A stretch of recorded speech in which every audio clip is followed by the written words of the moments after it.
angulotarrei horrei ze pasatu diake? Hortxe gontzien, osi etxie jabien, errantzako, eta guri txorreko etxien, boge jo ginen etxi izan horrena eta bestan etxe baten angulotarrak. Zer neuken izena eta? Hori Jose Mari guen. Jose Mari Angulo. Eta ze familia euken edo? Horrek lagun egun eko zan. Federico Nevedadeko zan. Gero Maria Angeles. Gero Jasone eta gero...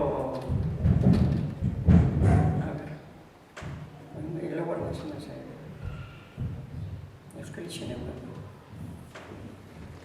Bueno, lasai. Joseba. Bai, Joseba. Joseba. Eta haike, bueno, Angulo... Angulo bilbotarra zen. Horret dura honeko zen arreba. Gero txistak itutxe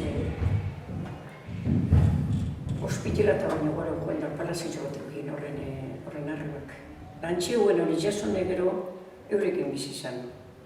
Alargunak ditu zen lagun mehaz.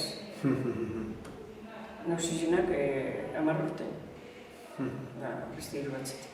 Eta fusilatu abien, ez da? Fusilatu bai. Burgosen egon hori guztu. Burgosko zen egon hori. Burgosen egon orduan Espainiako gobiernu. Bai. Bai, gerra niñako.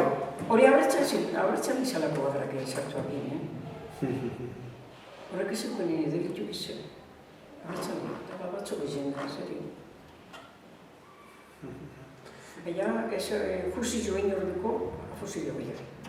Ez que horren lagunek edo batzuk olako txagizu lehenako aberatzak edo bizuna Bilbon edo lagunek edo are joan ziren Franko bana edo. Baina, are joan orduko fusillo teo. Fusillo egin barik.